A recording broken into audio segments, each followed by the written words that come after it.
with a translation by Christopher Hampton. The setting is the main room of an apartment, a single set, as stripped down and neutral as possible. The scenes unfold successively at Serge's, Yvan's, and Marc's. Nothing changes except for the painting on the wall.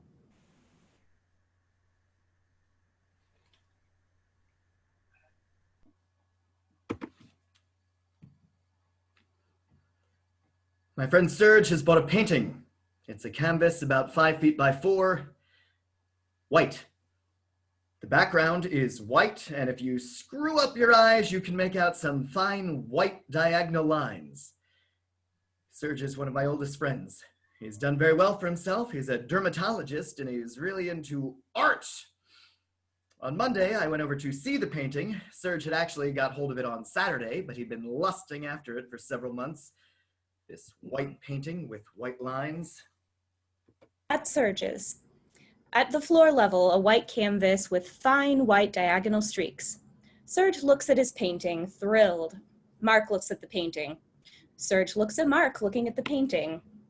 Long silence from both of them, a whole range of wordless emotions.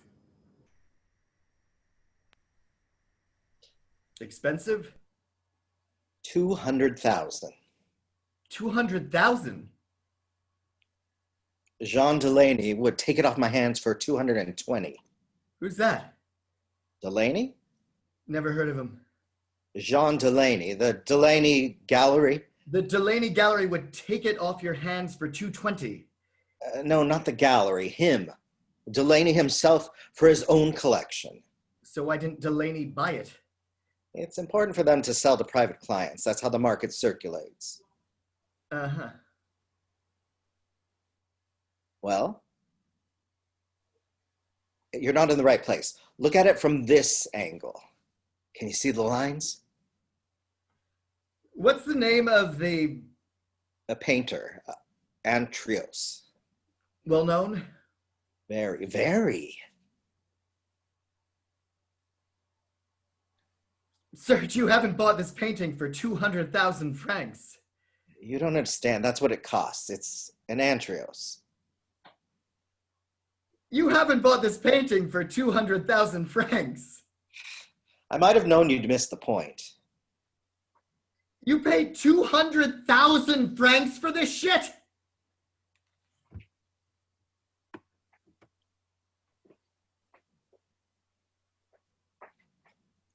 Oh. Serge, as if alone. My friend Marc's an intelligent enough guy. I've always valued our relationship. He has a good job. He's an aeronautical engineer. But he's one of those new style intellectuals who are not only enemies of modernism, but seem to take some sort of incomprehensible pride in running it down. In recent years, these nostalgia merchants have become quite breathtakingly arrogant. Same pair, same painting, same place.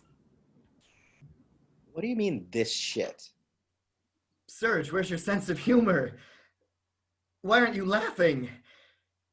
It's fantastic, you buying this painting.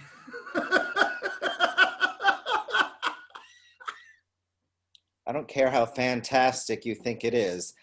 I don't mind if you laugh, but I would like to know what you mean by this shit. You're kidding! No, I'm not. By whose standard is it shit? If you call something shit, you need to have some criterion to judge it by. Who are you talking to? Who do you think you're talking to? Hello? You have no interest whatsoever in contemporary painting. You never have. This is a field about which you know absolutely nothing. So how can you assert that any given object which conforms to laws you don't understand is shit? Because it is. It's shit. I'm sorry.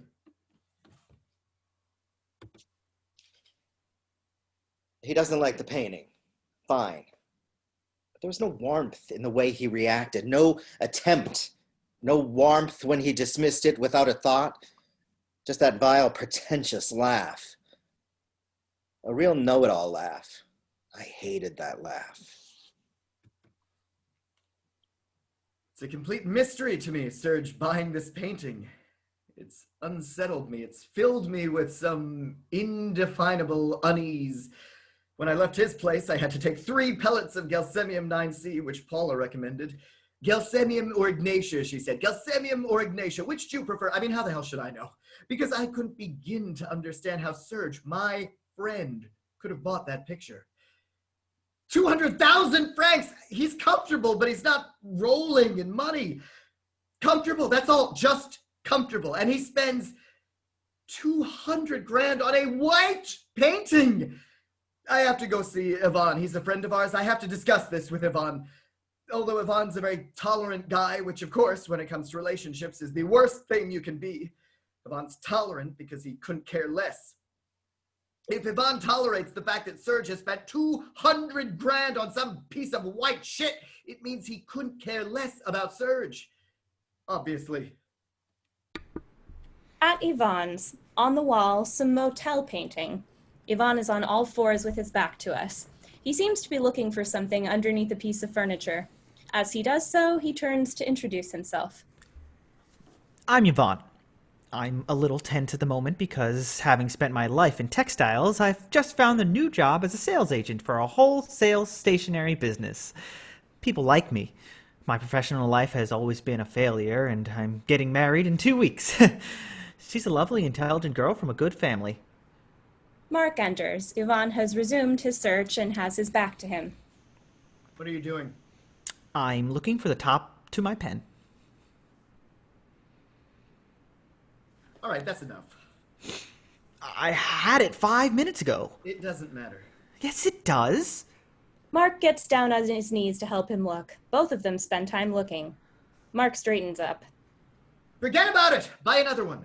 It's a very special felt tip. It writes on any surface. It's infuriating. Objects. I can't tell you how much they infuriate me. I had it in my hand 5 minutes ago. Are you going to live here? Do you think it's suitable for a young couple? Young couple. Ha! Ha! Try not to laugh like that in front of Catherine. Has a stationery business. All right. I'm learning. You've lost weight. A little. I'm pissed off about that top. It's all dry up. Sit down. If you keep on looking for that top, I'm leaving. Okay, I'll stop. You want something to drink? Perrier, if you have one. Have you seen Serge lately? No. Have you? Yesterday. Is he okay? Yes. He just bought a painting. Oh, yes? Yes. Nice? White. White? White. Imagine a canvas about 5 feet by 4 with a white background, completely white, in fact, with fine white diagonal stripes, and maybe another horizontal white line toward the bottom. How can you see them? What? These white lines. If the background's white, how can you see the lines? You just can, because I suppose the lines are slightly gray or vice versa. Or anyway, there are degrees of white. There's more than one kind of white. Hey, don't get upset. Why are you getting upset? Immediately start quibbling. Why can't you let me finish? All right, go on. Right, so you have an idea of what the painting looks like. I think so, yes. Now you have to guess how much Serge paid for it. Who's the painter? Antrios. Ever heard of him? No. Is he fashionable? I knew you were going to ask me that. Well, it's logical. No, it's not logical. Of course it's logical. You asked me to guess a price. You know very well the price depends on how fashionable the painter is. I'm not asking you to apply a whole set of critical standards. I'm not asking you for a professional estimate. I'm asking you what you, Yvan, would pay for a white painting gussied up with a few off-white stripes. Jack shit. Right! And what about Serge? Pick a figure at random. 10,000 francs? Ah! 50,000? Ah! 100,000? Keep going. 150? 200? 200! 200 grand. No! Yes. 200 grand! 200 grand. He has gone crazy. Looks like it. All the same. What do you mean all the same? If it makes him happy, he can afford it. So that's what you think, huh? Why? What do you think? You don't understand the seriousness of this, do you? No? It's strange how you are missing the basic point of this story. All you can see is externals. You don't understand the seriousness of it. What is the seriousness of it? You don't understand what this means. You want a cashew? You don't see that suddenly, in some grotesque way, Serge sees himself as a collector. Well... From now on, our friend Serge is one of the great connoisseurs. Bullshit. Of course it's bullshit. You can't buy your way in that sheep, but that's what he thinks. Oh, I see. Doesn't that bother you? No, not if it makes him happy. If it makes him happy, what's that supposed to mean? What kind of a philosophy is that if it makes him happy? As long as it's not doing harm to anyone else. But it is. It's doing harm to me. I'm disturbed. I am disturbed more than that. I'm hurt. Yes, I am. I'm fond of Serge, and to see him let himself be ripped off and lose every ounce of discernment through sheer snobbery. I don't know why you're so surprised. He's always haunted art galleries like crazy. He's always been an exhibition freak. He's always been a freak, but a freak with a sense of humor. You see, basically, what really upsets me is that you can't laugh with him anymore. I'm sure you can. Can't? Have you tried? Of course I've tried. I laughed. Heartily. What do you think I did? He didn't crack a smile. Oh, the 200 grand, that's kind of an expensive laugh. Yes. I'll make him laugh. I'd be amazed. He'll laugh. You'll see. At Serge's. Serge is with Yvan. The painting isn't there. And you get along with the in-laws? Wonderfully. As far as they're concerned, I'm just some jerk stumbling from one iffy job to another, and I'm now groping my way into the world of Valium. This thing on my hand. What is it? Serge Is it examines serious? Is it serious? No. Oh, good. So, what's new? Nothing. A lot of work. Exhausted. It's nice to see you. You never call. I don't like to disturb you. You're kidding. You just speak to my secretary and I'll call you right back. I guess so. Your place gets more and more monastic. Yes. Seen Marc lately?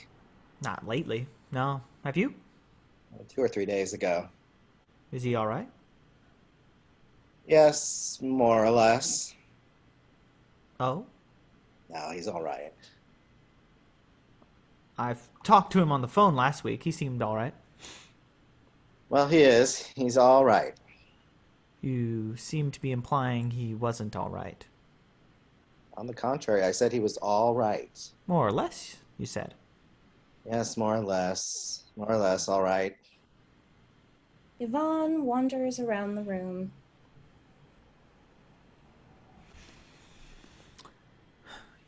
You've been out. Seen anything? No, I can't afford to go out. Oh? I'm ruined. Oh? You want to see something special? Would you like to? Sure I would. Show me. Serge exits and returns with the Antrios, which he turns around and sets down in front of Yvonne. Yvonne looks at the painting and, strangely enough, doesn't manage the hearty laugh he'd predicted. A long pause while Yvonne studies the painting and Serge studies Yvonne.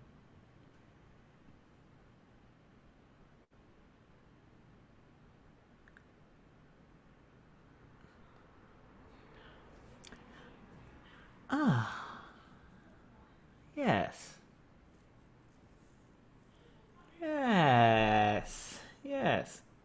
Antrios. Yes, yes. It's a 70s Antrios, worth mentioning. He's going through a similar phase now, but this one's from the 70s. Yes. Yes. Expensive?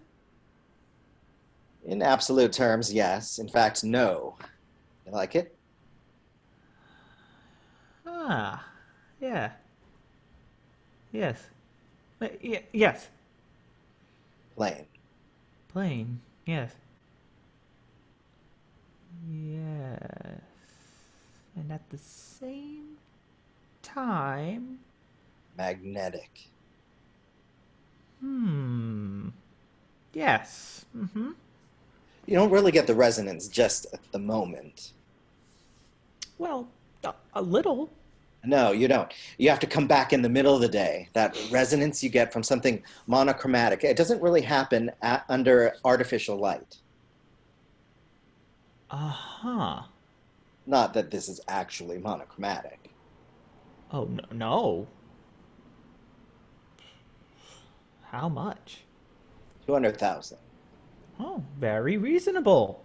Very.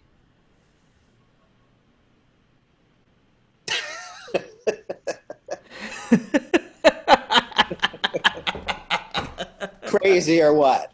Crazy! 200,000.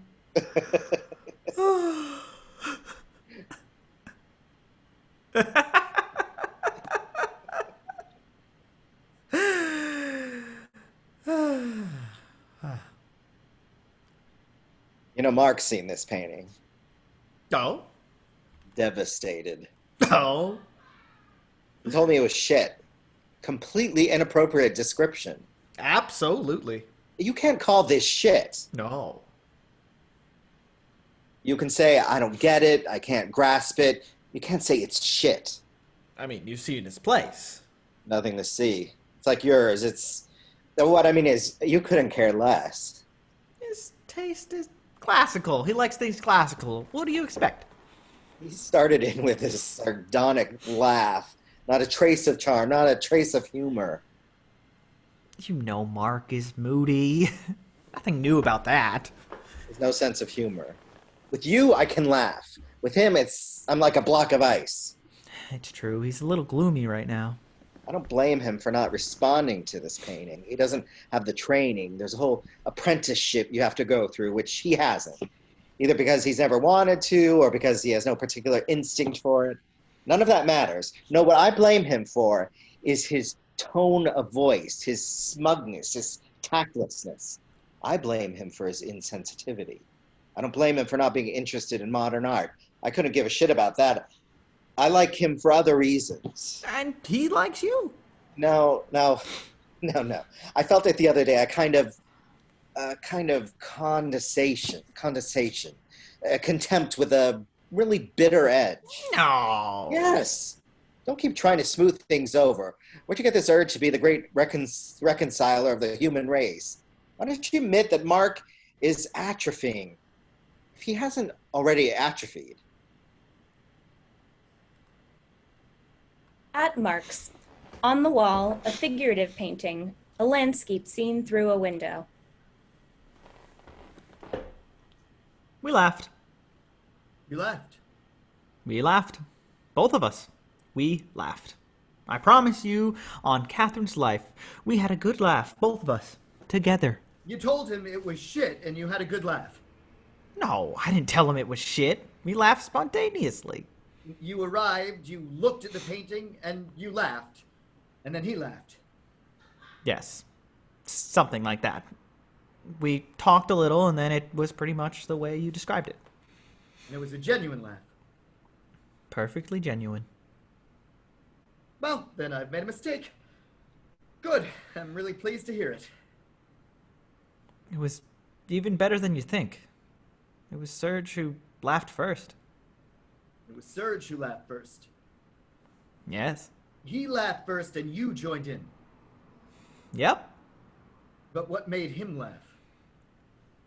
He laughed because he sensed I was about to laugh, and I guess he laughed to put me at ease. It doesn't count if ye laughed first. If he laughed first, it was to diffuse your laughter. It means it wasn't a genuine laugh. It was a genuine It laugh. might have been a genuine laugh, but it wasn't for the right reason. What is the right reason? I'm confused. He wasn't laughing because his painting is ridiculous. You and he weren't laughing for the same reasons. You were laughing at the painting, and he was laughing to ingratiate himself, to put himself on your wavelength, to show that on top of being on his feet who can spend more on a painting than you earn in a year, he's still the same old rebellious pal you used to kid around with.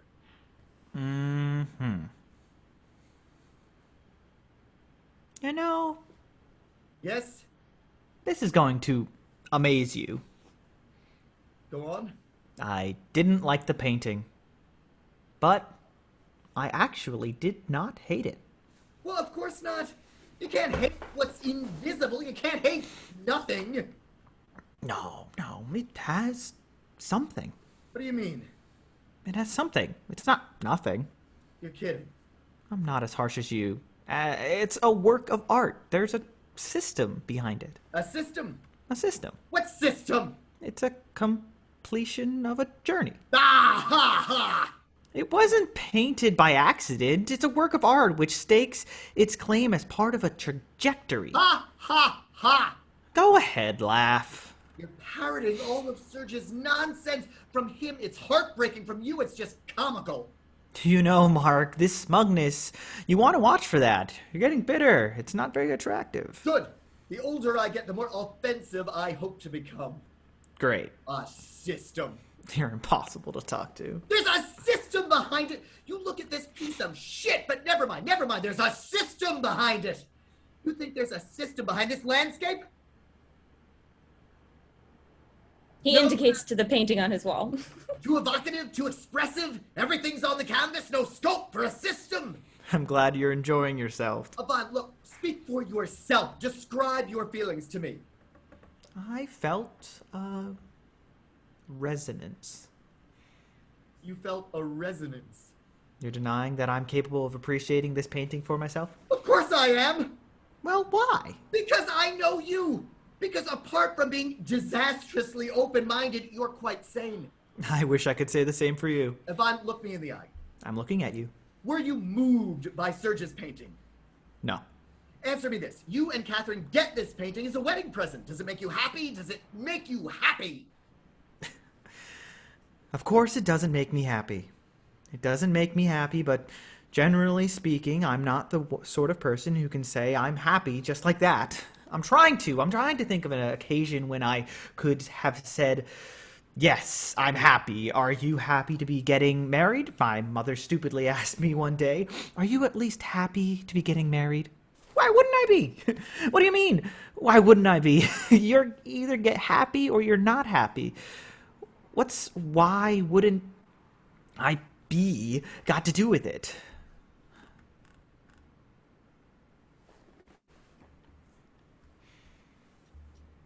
As far as I'm concerned, it's not white. When I say as far as I'm concerned, I mean objectively. Objectively speaking, it's not white. It has a white background with a whole range of grays. There's even some red in it. You could say it's very pale. I wouldn't like it if it was white. Mark thinks it's white. That's his limit. Mark thinks it's white because he's gotten hung up on the idea that it's white. Unlike Yvan, Yvan sees it isn't white. Mark can think what he likes. What do I care? Obviously, I should have taken the Ignatia. Why do I have to be so categorical? What possible difference can it make to me if Serge lets himself be taken in by modern art? I mean, it is a serious matter, but I could have found some other way to put it to him. Could have used a less aggressive tone.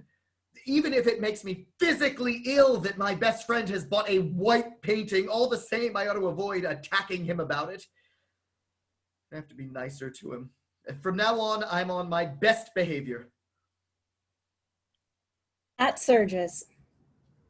Feel like a laugh? Go on. Yvan liked the Antrios. Where is it? You want another look? Let me see it. I knew you'd come around to it. He exits and returns with the painting. A moment of contemplation. Yvan got it. right away. Uh-huh. All right, listen. It's just a picture. We don't have to get bogged down with it. Life's too short. By the way, have you read this? He picks up De Vita Beata by Seneca and throws it on the low table just in front of Marc. Read it. It's a masterpiece. Marc picks up the book, opens it, and leafs through it. Incredibly modern. Read that. You don't need to read anything else. What with the office, the hospital, Francois, who's now decreed that I should see the children every weekend, which is something new for Francois. The notion that children need a father. I don't have time to read anymore. I'm obliged to go straight for the essentials. As in painting, where you've ingeniously eliminated form and color. Those old chestnuts. Yes, although I'm still capable of appreciating more figurative work. I like your Flemish number. Very restful. What's Flemish about it? It's a view of Carcassonne. Yes, but I mean, it's slightly Flemish in style. The window, the view, in case it's very pretty. It's not worth anything, you know that. What difference does that make? Anyway, in a few years, God knows if the Antrios will be worth anything. You know, I've been thinking, and I've changed my mind. The other day, driving across town, I was thinking about you, and I said to myself, isn't there deep down something really poetic about what Serge has done? Isn't surrendering to this incoherent urge to buy, in fact, an authentically poetic impulse? You're very conciliatory today. Unrecognizable. What's his bland, submissive tone of voice? It doesn't suit you at all, by the way. No, I'm trying to explain. I'm apologizing. Apologizing? What for? I'm too thin-skinned, I'm too high-strung, I overreact. You could say I lack judgment. Read Seneca. That's it. See, for instance, you say, read Seneca, and I could easily have gotten annoyed. Quite capable of being really annoyed by your saying to me in the course of our conversation, read Seneca, which is absurd of me. No, it's not absurd. Really? No, because you thought you could identify... I didn't say I was annoyed. You said you could easily... Yes, I could easily. Yes. You said you get annoyed. I understand that. Because when I said read Seneca, you thought you could identify a kind of superiority. You tell me you lack judgment, and my answer is read Seneca. Well, it's obnoxious. It is a little. Having said that, it's true you lack judgment, because I didn't say read Seneca. I said read Seneca. You're right. You're right. The fact of the matter is, you've quite simply lost your sense of humor. Probably. You've lost your sense of humor, Marc. You really have lost your sense of humor. When I was talking to Yvan the other day, we agreed you lost your sense of humor. Where the hell is he? He's incapable of being on time. It's infuriating. We'll miss the beginning. Yvan thinks I've lost my sense of humor. Yvan agrees with me that recently you've somewhat lost your sense of humor. The last time you saw each other, Yvan said he liked your painting very much and I'd lost my sense of humor. Oh, yes, that. Yes, the painting, really very much. And he meant it. What's that you're eating? Ignatia. Oh, you believe in homeopathy now. I don't believe in anything. Don't you think Yvan has lost a lot of weight? So she. It's the wedding, eating away at them. Yes. How's Paula? All right. He indicates the Antrios. Where are you going to put it? I haven't decided. There or there. Too ostentatious. Are you going to have it framed? No. No. Why not? It's not supposed to be framed. Is that right? The artist doesn't want it to be. It mustn't be interrupted. It's already in its setting. He signals Mark over to examine the edge. Look, you see? What is it? Adhesive tape? No, it's kind of craft paper, made up by the artist. It's funny the way you say the artist. What else am I supposed to say? You say the artist when you could say the painter or whatever his name is, Antrios. So? But you say the artist as if he's some sort of... Well, anyway, doesn't matter. What are we seeing tonight? Let's try and see a movie with a little substance for once. It's 8 o'clock. Everything will have started. I can't imagine how this man who has nothing whatsoever to do, am I right? Managed to be late every single time. Where the fuck is he? Let's just eat dinner. All right. It's 5 after 8. We said we'd meet between 7 and half past. What do you mean the way I say the artist? Nothing. I was going to say something stupid. No, go on. You say the artist as if he's some unattainable being. The artist! Some sort of god. Well, for me, he is a god. You don't think I'd have forked out a fortune for a mere mortal? Well, no. I went to the Pompidou on Monday. You know how many Antrioses they have at the Pompidou? Three Antrioses at the Pompidou. Amazing. And mine's as good as any of them, if not better. Listen, I have a suggestion. Let's give Yvan exactly 3 more minutes and then get the hell out of here. I found a great new place. Lyonnaise food. Why are you so jumpy? I'm not jumpy. Yes, you are jumpy. I am not jumpy. All right, I'm jumpy. I'm jumpy because this slackness is intolerable. This inability to practice any kind of self-discipline. The fact is I'm getting on your nerves and you're taking it out on poor Yvan. What do you mean, poor Yvan? Are you shitting me? You're not getting on my nerves. Why should you be getting on my nerves? He is getting on my nerves. It's true. He's getting on my nerves. It's this ingratiating tone of voice. A little smile behind every word. It's as if he's forcing himself to be pleasant. Don't be pleasant. Whatever you do, don't be pleasant. Could it be the Antrios? Could buying the Antrios have triggered this feeling of constraint between us? Buying something without his approval? Well, screw his approval. Screw your approval, Mark. Could it be the Antrios? Buying the Antrios. No, it started some time ago. To be precise, it started on the day we were discussing some work of art and you uttered quite seriously the word deconstruction. Wasn't so much the word deconstruction that upset me, it was the air of solemnity you imbued it with. You said humorlessly, unapologetically, without a trace of irony, the word deconstruction. You, my friend. I didn't know the best way to handle the situation, so I made this throwaway remark. I said, I guess I must be getting intolerant in my old age, and your response was, who do you think you are? What makes you so high and mighty?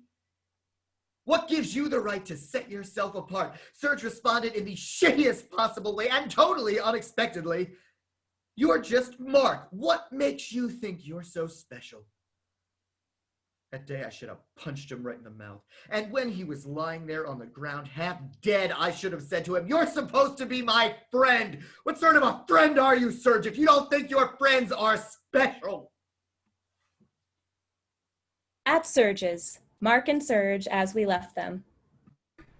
Lyonnaise, you said. A little heavy, isn't it? Little fatty, all those sausages. What do you think? Ding dong. 12 minutes past 8. Serge goes down to open the door to Yvan. Yvan walks into the room, already talking. So, a crisis. Insoluble problem. Major crisis. Both stepmothers want their names to be on the wedding invitation. Catherine adores her stepmother, who more or less brought her up. She wants her name on the invitation. She wants it, and her stepmother is not anticipating, which is understandable, since the mother is dead, not appearing next to Catherine's father, whereas my stepmother, whom I detest, is out of the question. Her name should appear on the invitation, but my father won't have his name on it if hers isn't, unless Catherine's stepmother is left off, which is completely unacceptable. I suggest none of the parents' names should be on it.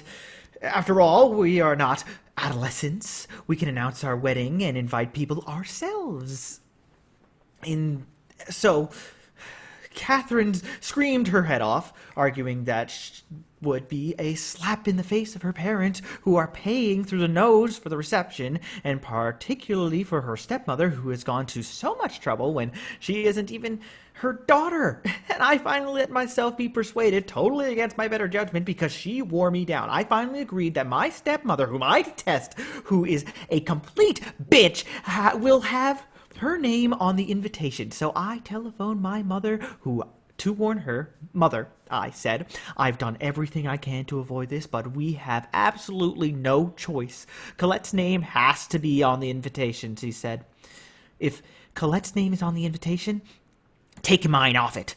Mother, I said, please, I beg you, don't make things even more difficult. And she said, how dare you suggest my name is left to float around the card on its own, as I was some abandoned woman below Colette, whom be clamped onto your father's name like a limpet. I said to her, Mother, I have friends waiting for me. I'm going to hang up, and we'll discuss this tomorrow after a good night's sleep. She said, why is it I'm always an afterthought? What are you talking about, Mother? You're not always an afterthought. Of course I am. And when you say don't make things even more difficult, what you mean is everything already's been decided. Everything's been organized without me. Everything's been cooked up behind my back. Good old Nadia. She'll agree to anything. And all this, she said, get this, in aid of an event, the importance of which I'm having some trouble grasping. Mother, I have friends waiting for me. That's right. There's always something better to do, anything more important than I am. Goodbye. And she hung up. Catherine, who was next to me, but who hadn't heard her side of the conversation, said, what did she say? I said she didn't want her name on the invitation with Colette, which is understandable. I'm not talking about that. What did she say about the wedding? Nothing. You're lying. I'm not. Kathy, I promise you, she just doesn't want her name on the invitation with Colette.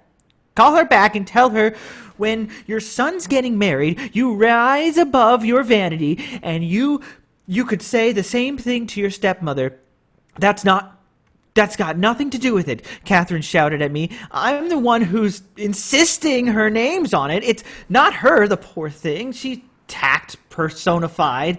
If she had any idea of the problem this is causing, she'd be down on her knees begging for her name to be taken off the invitation. Now call your mother. So I called her again. By now, I'm in shreds. Catherine's listening on the extension. Yvan, my mother says, up to now, you've conducted your affairs in the most chaotic way imaginable. And just because, out of the blue, you decided to embark on matrimony, I find myself obliged to spend all afternoon and evening with your father, a man I haven't seen in 17 years and whom I was not expecting to have to reveal my hip size and my puffy cheeks, not to mention Colette, who incidentally, may I tell you, according to Felix Perali, has now taken up bridge. My mother always played bridge. I can see all that can't be helped, but on the invitation, the one item everyone going to receive and examine, I insist on making a solo appearance. Catherine, listening on the extension, shakes her head and screws up her face in disgust. Mother, I say, Why are you so selfish? I'm not selfish. I'm not selfish. Yvonne, you're not going to start too. You're not going to be like Meme Romero this morning and tell me I have a heart of stone. That everybody in our family has a heart of stone. That's what Meme Romero said this morning. She's gone completely insane, by the way. When I refused to raise her pay to 60 francs an hour, cash, she had the gall to say everyone in the family had a heart of stone when she knows perfectly well about poor Andre's pacemaker. You haven't even bothered to drop him a line, yes? That's right. Very funny. Everything's a joke to you. It's not me who's the selfish one, Yvonne. You've still got a lot to learn about life, but you go, darling. Go ahead and see your precious friends. Then what? Then nothing. Nothing's been resolved. I hung up. Mini drama with Catherine. Cut short. Because I was late. Why do you let yourself be fucked over by all these women? Why do I let myself be fucked over? I don't know! They're all insane! You lost weight.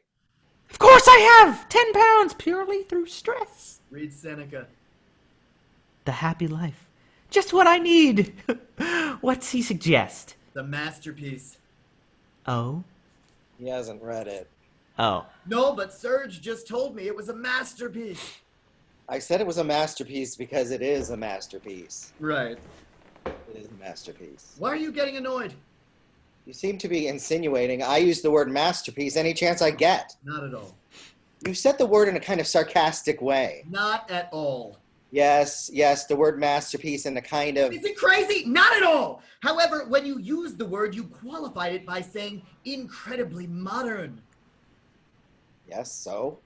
You said incredibly modern, as if modern was the highest compliment you could give, as if when describing something you couldn't think of anything more admirable, more profoundly admirable than modern.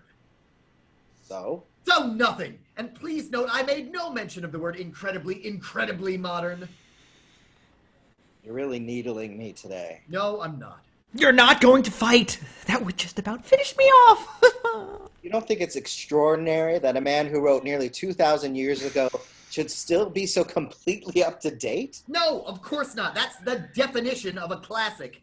You're just playing with words. So, what are we going to do? I guess we can forget about the movies. I'm sorry. You want to go eat? Serge tells me you're very taken with his painting. Yes, I am kind of taken with it, yes. You're not, I gather? No, let's go eat. Serge has a very tempting recommendation, Lyonnaise. You think the food's too fatty? I think the food's a little bit on the fatty side, but I'm willing to give it a shot. No, if you think the food's too fatty, we'll find somewhere else. No, let's give it a shot. We'll go to the restaurant if you think you like it. If not, we won't. You like Lyonnaise food, don't?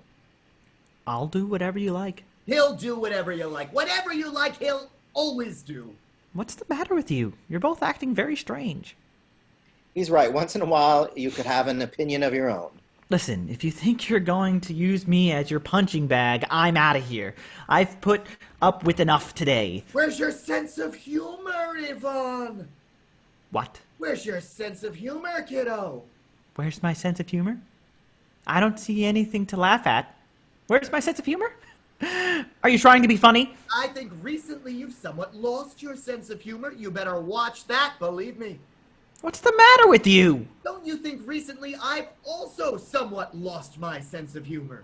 Oh, I see. All right, that's enough. Let's make a decision. Tell you the truth, I'm not even hungry. You're both really sinister this evening. You want my opinion about your women problems? Go on!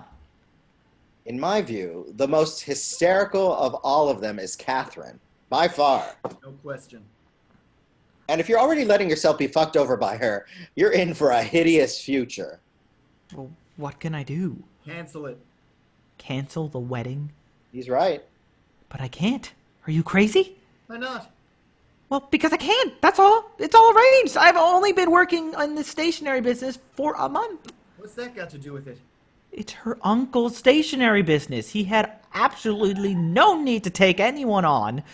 Least of all someone who's only ever worked in textiles. Do whatever you want. I've told you what I think. I'm sorry, Serge. I don't mean to be rude, but you're not necessarily the person I'd come to for matrimonial advice. You can't claim to have been a great success in that field. Precisely. I can't back out of the wedding. I know Catherine is hysterical, but she has her good points. There are certain crucial qualities you need when you're marrying someone like me. He indicates the antrios. Where are you going to put it? I don't know yet. Why don't you put it there? Because there it'd be wiped out by the sunlight. Oh, yes. I thought of you today in the store. We ran off 500 posters by this guy who paints white flowers. Totally white. On a white background. Yeah, Antrios is not white. No, of course it's not. I was just saying. You think this painting is not white, Yvan? Not entirely, no. Ah! Then what color is it? Various colors. There's, yellow. There's gray. Some slightly ochreish lime. And you're moved by these colors. Yes, I'm moved by these colors. You're spineless, Yvan. You have no substance. You're an amoeba. Why are you attacking Yvan like this? Because he's a little ass kisser. He's obsequious, dazzled by money, dazzled by what he believes to be culture. And as you know, culture is something I absolutely piss off. What's gotten into you? How could you, Yvan? And in front of me, Yvan. What do you mean in front of you? What do you mean in front of you? I find these colors touching. Yes, it's all the same to you. Stop wanting to control everything. How could you say in front of me that you find these colors touching? Because it's the truth. The truth, you find these colors touching. Yes, I find these colors touching. You find these colors touching, Yvan. Finds the colors touching. He's perfectly entitled to. No, he's not entitled to. What do you mean he's not entitled to? He is not entitled to. I'm not entitled to? No. Why is he not entitled to? I don't think you're very well. Maybe you should go and see somebody. He's not entitled to say he finds these colors touching because he doesn't. I don't find these colors touching. There are no colors. You can't see them and you don't find them touching. Speak for yourself. This is really demeaning, Yvan.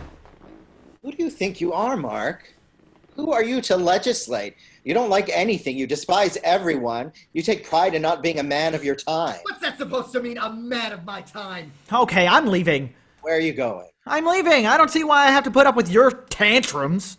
Don't go. You're not going to start taking offense, are you? If you go, you're giving in to him. Yvonne stands there, hesitating, caught between two possibilities.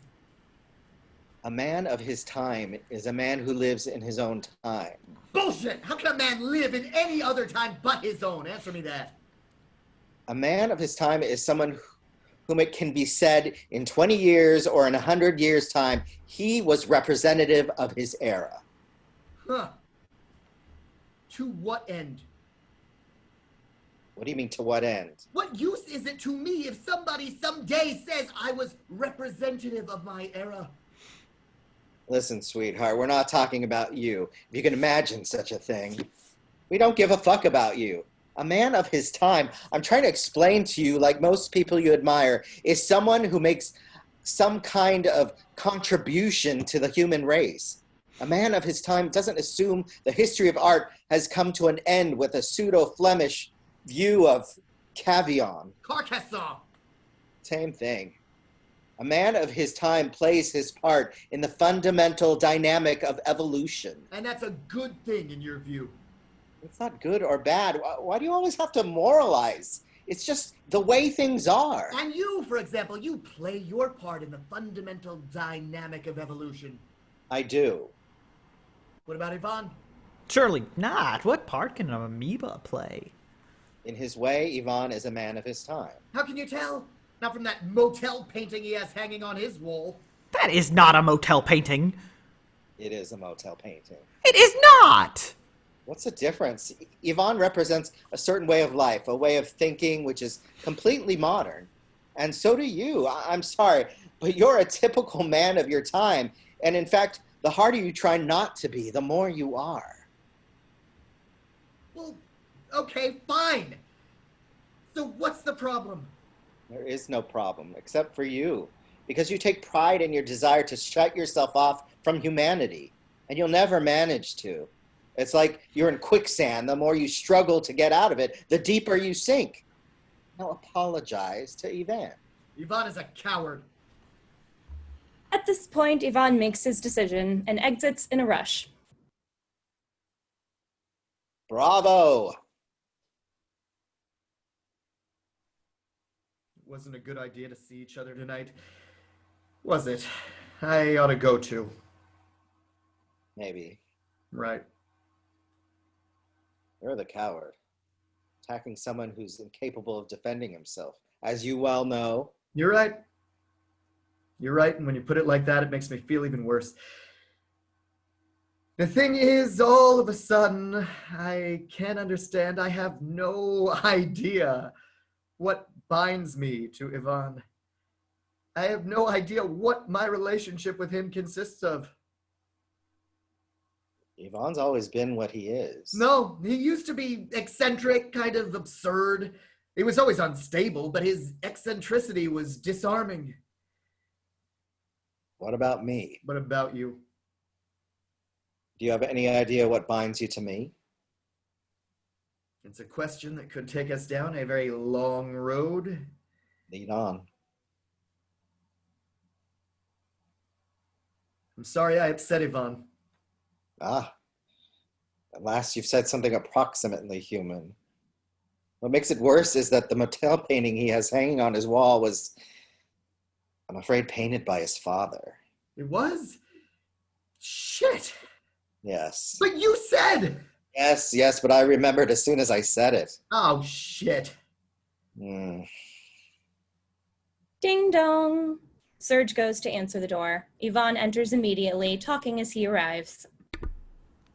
Yvonne returns! The elevator was full. I plunged down the stairs, clattering all the way down, thinking, a coward, an amoeba, no substance. I thought, I'll come back with a gun and blow his head off, and then he'll see how spineless and obsequious I am.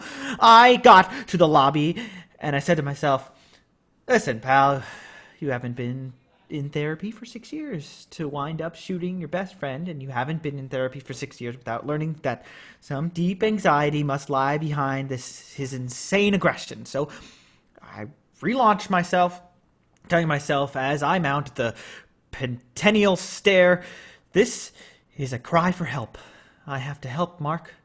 If it's the last thing I do. In fact, the other day I discussed you both with Finkel's-on. You discussed us with Finkel's-on? Yeah, I discussed everything. I discussed everything with Finkel's-on. And why exactly were you discussing us? I forbid you to discuss me with that asshole. You're in no position to forbid me anything. Why were you discussing us? I knew your relationship was under strain, and I wanted Finkel's-on to explain. And what did the bastard say? He said something kind of amusing. They're allowed to give their opinions? No, they never give their opinions, but this time he did give his opinion. He even made a gesture, and he never makes a gesture. He's always cold. I sometimes say to him, for God's sake, move around a little. All right, what did he say? Who gives a fuck what he said? What did he say? What possible interest could we have in what he said? I want to know what the bastard said, all right? Shit. You want to know? He fetches out a piece of folded paper from his jacket pocket. You took notes? Yvan unfolds it. I wrote it down because it was complicated. Should I read it to you? Go on. If I am who I am because I'm who I am, and you're who you are because you're who you are, then I'm whom I am, and you're who you are. If, on the other hand, I'm who I am because you're who you are, and if you're who you are because I am who I am, then I'm not who I am and you're not who you are. How much do you pay this man? 400 francs a session, twice a week. Great! You're very lucky to be getting the benefit of this man's experience. Absolutely. We'd really appreciate it if you'd make a copy for us. Yes, it's bound to come in handy. Yvonne carefully refolds the piece of paper. You're wrong. It's very profound. If it's because of him you've come back here to turn the other cheek, you should be grateful to him. He's cut off your balls, but you're happy. That's all that counts. And all this because he didn't want to believe I like your Antos. I don't give a fuck what you think of it, either of you. The more I see it, the more I like it. Honest. Let's stop talking about the painting, shall we? Once and for all. I have no interest in discussing it further. Why are you so touchy? I'm not touchy, Mark. You told us what you think. Fine. The subject is closed. You're getting upset. I'm not getting upset. I'm exhausted. If you're touchy about it, it means you're too caught up in other people's opinions. I'm exhausted, Mark. This is completely pointless. To tell you the truth, I'm really on the brink of getting bored with the both of you. Let's go eat. You go. Why don't you go off together? No, it's so rare the three of us are together. Just as well, by the look of it. I don't understand what's going on. Can't we just calm down? There's no reason to insult each other, especially over a painting. You realize all this calm down and waving the white flag is just adding fuel to the fire. I This will is not a new be, thing. I will not be undermined. Very impressive. Maybe I should go to this Finkelzahn. You can't. There are no vacancies. What's that you're eating? Yasemium.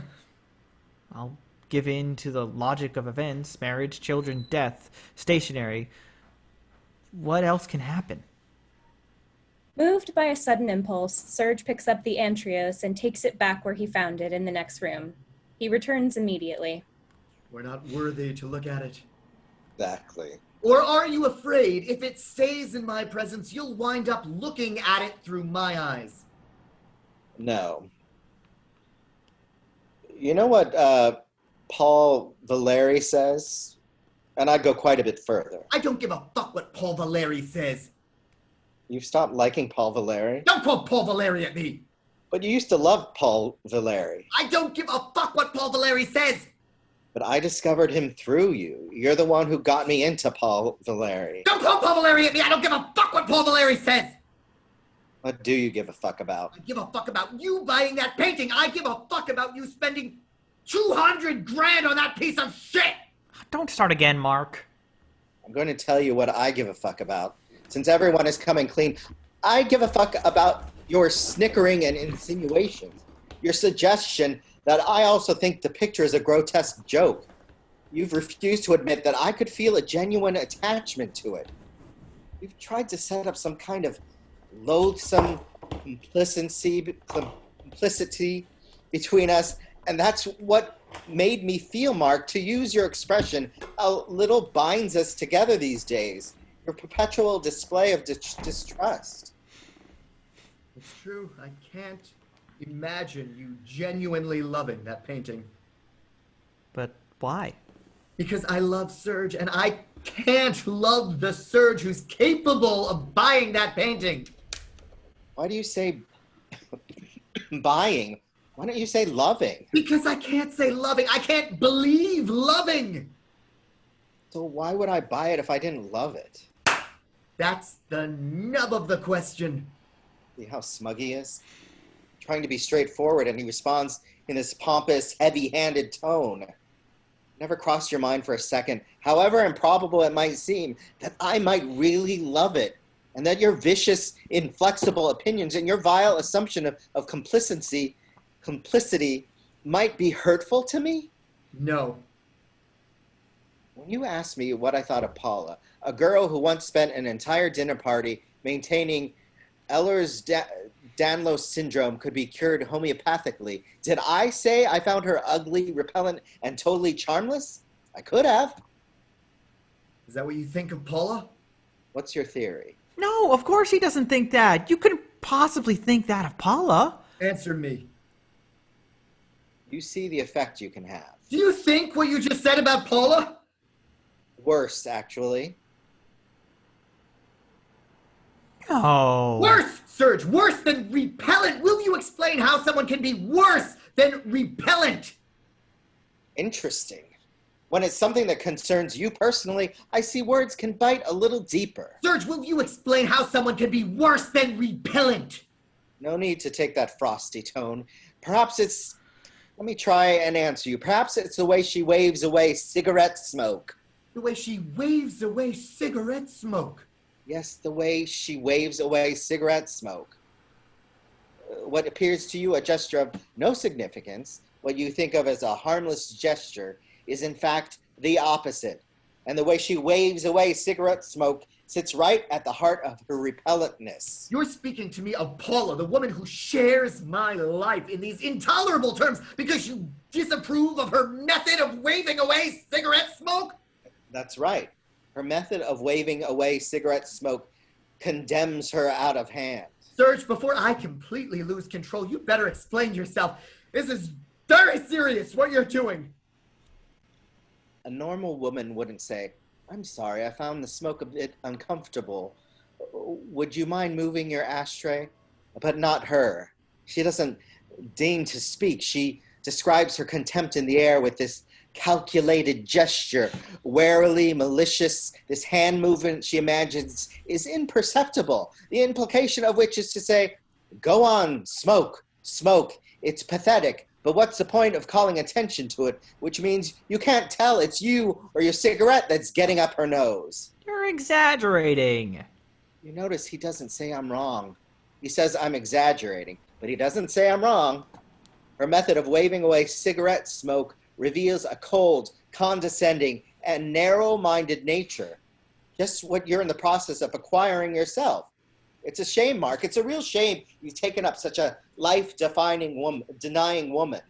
Paula is not life-denying. Take back everything you've just said, Serge. No. Yes, you have to. Take back what you just said. Take it back. Take it back. This is ridiculous. Serge, for the last time, I demand you take back what you just said. In my view, the two of you are an aberration. Pair of fossils. Ah! Marc throws himself at Serge. Yvan rushes forward to get between them. Get away! Mind your own business. A kind of bizarre struggle ensues, very short, which ends with a blow mistakenly landing on Yvan. Shit. Shit. Show me. Yvan is groaning, more than is necessary, it would seem. Come on, show me. That's all right. It's nothing. Wait a minute. He goes out and comes back with a compress. You're complete freaks, both of you. Here you are. Hold on to it for a while. Two normal men gone completely insane. Don't get excited. That really hurt. If I find out you burst my eardrum. Of course not. How do you know? You're not an ear, nose, and throat. Two old friends educate people. Calm down. You can't demolish somebody because you don't like her method of waving away a cigarette smoke. Yes, you can. Well, all right, but it doesn't make any sense. What do you know about sense? That's right. Attack me. Keep attacking me. I could be hemorrhaging internally. I've been seeing a mouse running by. I've just seen a mouse running by. The rat. A rat? He comes and goes. You have a rat? Don't take the compress away. Leave it where it is. What's the matter with you? What's happening between you? Something must have happened for you to get this demented. I've bought a work of art which makes Mark uncomfortable. Oh, you're starting again. You're in a downward spiral, both of you. You can't stop yourselves. It's like me and Colette, the most pathological relationship you can imagine. Who's Colette?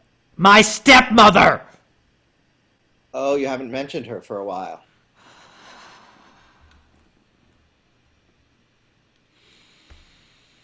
Why didn't you tell me right away what you thought about Paula? I didn't want to upset you. No. What do you mean, no? No, when I asked you what you thought of Paula, what you said was, she's a perfect match for you.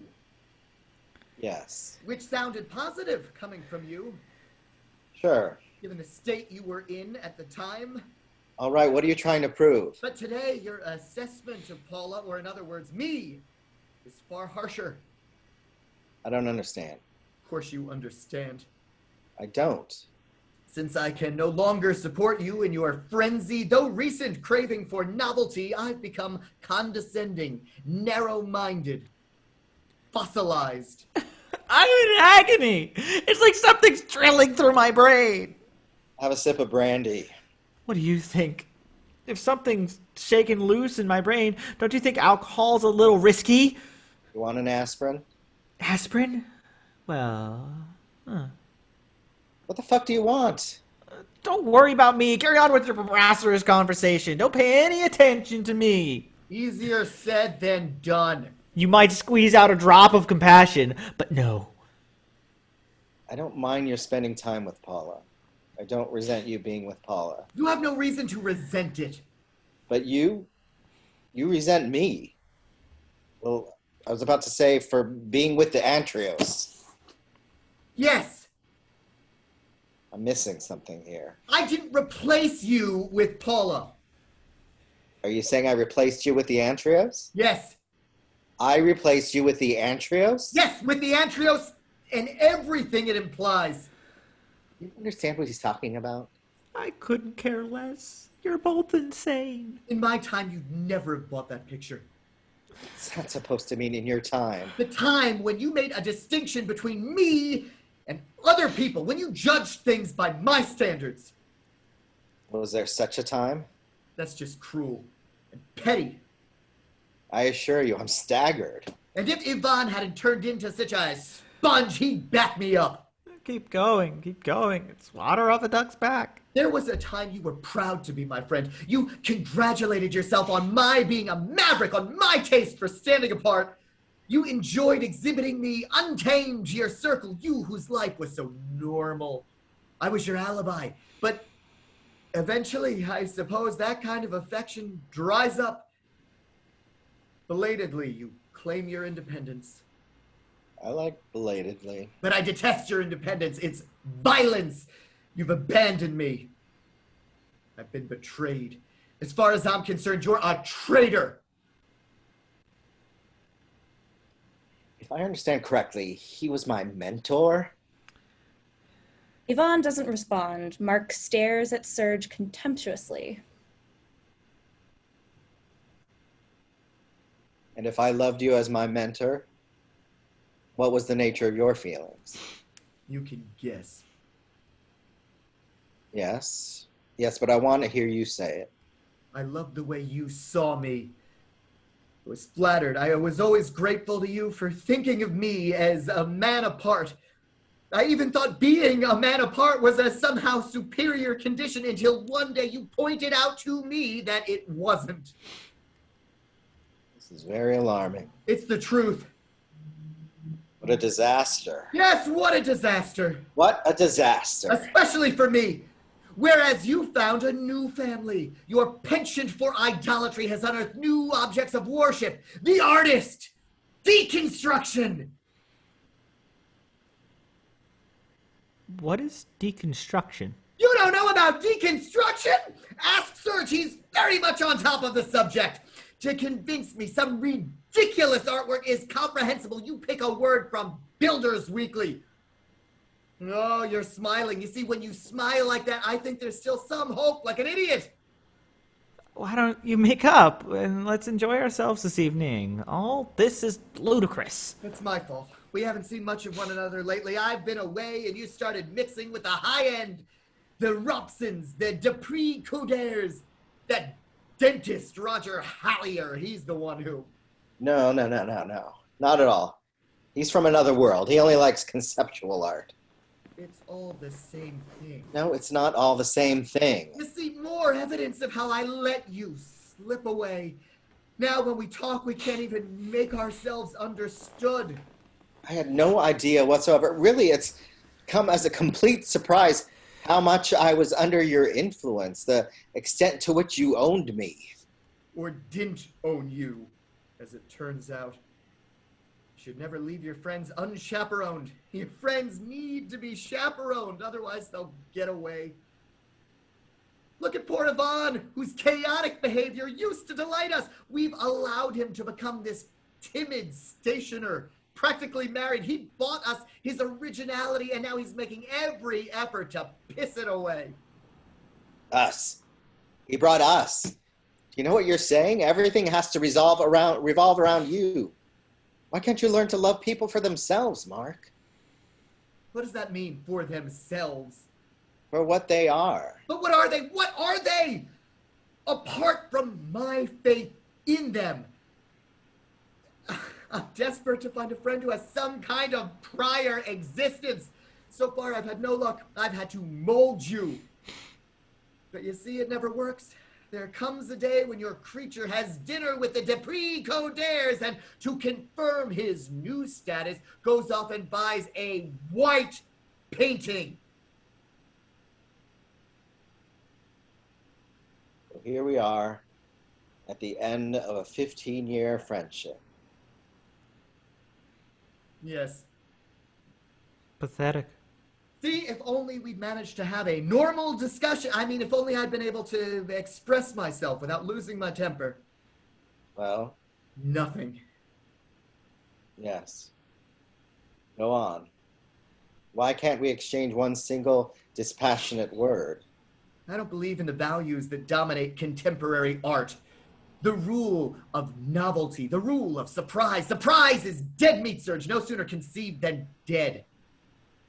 All right. So, That's all. That's what my appeal to you was, my surprise value. what are you talking about? A surprise that's lasted quite a while, I'll admit. Finkelson is a genius. I told you he understood the whole thing! I'd prefer it if you stopped umpiring, Yvan, and stopped imagining you're not fully implicated in this conversation. You want to implicate me? I refuse. What does it have to do with me? I've already got a burst eardrum. You work things out yourselves. See, Yvan, what I can't bear about you at the moment, quite apart from what I've already told you, is your craving to put Serge and me on the same level. You would like us to be equal, to indulge your cowardice, talking on an equal footing, equal the way you thought of us when we were friends, but we were never equal, Yvan. You have to choose? I have chosen. Excellent. I don't need a supporter. You're not going to turn the poor boy down, are you? Why do you see each other? Why do we see each other if we hate each other? It's obvious we do hate each other. I mean, I don't hate you, but you hate each other. And you hate me. So why do we see each other? I was looking forward to a relaxing evening after a ridiculously crazy week, meeting my two best friends, going to the movies, having a good time, getting away from all these dramas. Are you aware that you've talked about nothing but yourself? Well, who are you talking about? Everybody talks about themselves. Fuck up our evening. I fuck up your evening? Yes. I fuck up your evening. I fuck up your evening? Yes, don't get excited. You're saying it's me who fucked up your evening. How many more times are you going to say it? Just answer the question. Are you saying it's me who fucked up your evening? You arrived 3/4 of an hour late. You don't apologize. You swamp us with your domestic woes. And your inertia, your sheer neutral spectator's inertia has lured Mark and me into the worst excesses. You too? You're starting it on me too? Yes, because on this subject, I'm entirely in agreement with him. You create the conditions of conflict. You've been piping up with this finicky, subservient voice of reason ever since you arrived. It's intolerable. You know, I could start bursting into tears. I could start crying right now. I am very close to tears. Cry. Cry. Cry? You're telling me to cry? Got every reason to cry. You're losing your two best friends. You're marrying a Gorgon. So is that it? It's all over. You said it yourself. What's the point of seeing each other if we hate each other? What about my wedding? You're my witnesses, remember? Find someone else. I can't. You can pick someone else at the last minute. You're not allowed to. Of course you are. No, you're not. Don't panic. We'll come. But what you should do is cancel the wedding. He's right. Oh, shit. What have I ever done to you? Shit. This is savage. What are you doing? You could have had your fight after the 12th, but no. You're determined to ruin my wedding. A wedding which is already a catastrophe, which has made me lose 10 pounds, and you're totally fucking it up. The only two people whose presence guarantees some spark of satisfaction are determined to destroy one another. Just by luck. You think I like packs of Filofax paper or rolls of Scotch tape? You think any normal man wakes up one day desperate to sell expendable document wallets? What am I supposed to do? I farted around for 40 years. I made you laugh. Oh, yes, I was wonderful. I made all my friends laugh their heads off playing the fool. But at night, who was left solitary as a rat? Who crawled back into his hole every night all on his own? This buffoon, dying of loneliness, who switched on anything that talks. And who does he find on the answering machine? His mother. His mother. And his mother. Don't get so upset. Don't get so upset! Who upset me in the first place? Look at me! I don't have your refined sensibilities. I'm not a heavyweight. I don't have an opinion. Down. Don't tell me to calm down! What possible reason do I have to calm down? You're trying to drive me crazy, telling me to calm down. Calm down is the worst thing you could say to someone who's lost his calm. I'm not like you. I don't want to be an authority figure. I don't want to be a point of reference. I have an authority. I don't want to be self-sufficient. I just want to be your friend, Yvonne the Joker. Yvonne the Joker!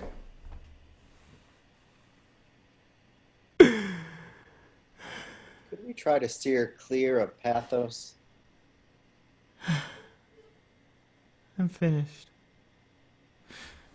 You got anything to nibble on? Just anything? Just to keep from passing out? Got some olives. Hand him over. Serge reaches for a little bowl of olives and hands it to him. Want some? Mark nods. Yvonne hands him the bowl. They eat olives. Is there somewhere to put the... Yes. He fetches the saucer and puts it on the table. To think we've reached these extremes. Apocalypse. Because of a white square. It's not white.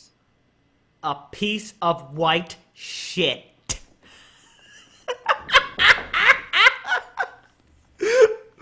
That's what it is! A piece of white shit, face it, pal! You're buying this thing is demented. Mark is caught up in Yvonne's extravagance. Serge leaves the room. He returns immediately with the antrios. You have one of your famous felt tips? What for? You're not going to draw on the painting. Do you or don't you? Just a minute. He goes through the pockets of his jacket. Yes, a blue one. Give it to me. Yvonne hands the felt tip to Serge. Serge takes the felt tip, pulls the top off it, examines the tip for a moment, puts the top back on. He looks up at Marc and throws him the felt tip. Marc catches it. Go on. Go on. Marc approaches the painting. He looks at Serge, then he takes the top off the felt tip. Oh, you're not going to do it. Come on. You're raving lunatics. Both of you! Marc leans toward the painting. Under Yvan's horrified gaze, he draws the felt tip along one of the diagonal streaks. Serge remains impassive. Then, carefully, on the slope, Marc draws a little skier with a woolly hat. When he's finished, he straightens up and contemplates his work. Serge remains adamantine. Yvan is as if turned to stone. Silence. Marc tries to smile. He puts the top back on and playfully throws the pen to Yvan, who catches it. Well, I'm starving. You want to go eat? At Serge's, at the back, hanging on the wall, the antrios. Standing in front of the canvas, Marc is holding a basin of water into which Serge is dipping a little piece of cloth. Marc has rolled up his sleeves and Serge is wearing a little builder's apron, which is too short for him. Round about are various cleaning products, bottles of white spirit and stain remover, rags and sponges. Moving very delicately, Serge puts the finishing touch to the cleaning of the painting. The antrios is white as ever. Marc puts down the basin and looks at the painting. Serge turns to Yvan, who's sitting off to one side. Yvan nods approvingly. Serge steps back and contemplates the picture in his turn.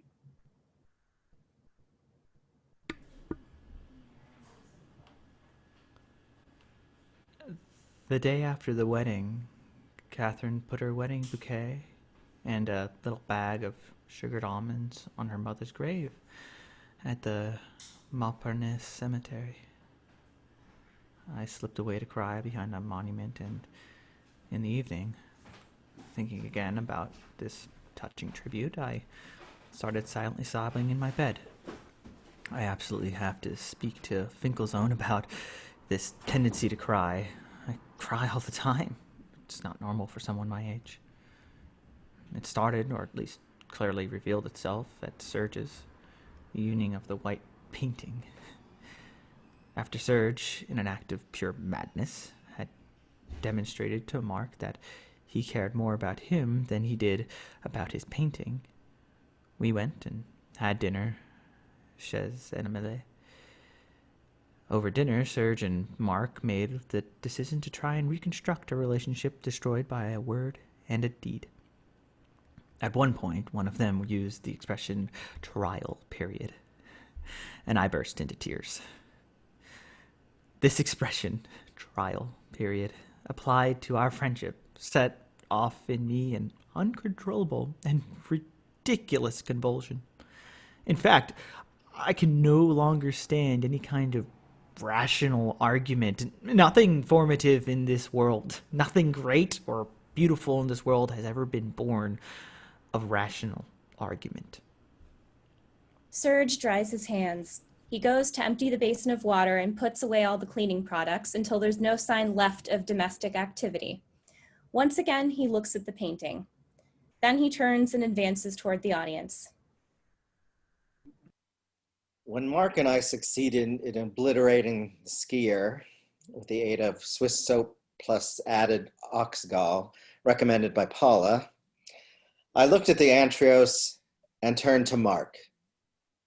Did you know ink from felt tips was washable?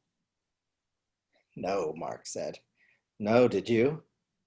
No, I said, very quickly lying. I came within an inch of saying yes, I guess I did know. But how could I have launched our trial period with such disappointing admission? On the other hand, was it right to start with a lie? A lie. Let's be reasonable. Why am I being so absurdly virtuous? Why does my relationship with Marc have to be so complicated?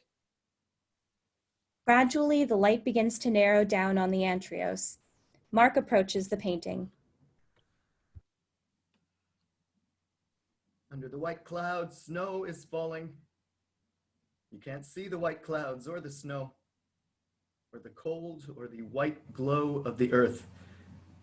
A solitary man glides downhill on his skis. The snow is falling. It falls until the man disappears back into the landscape.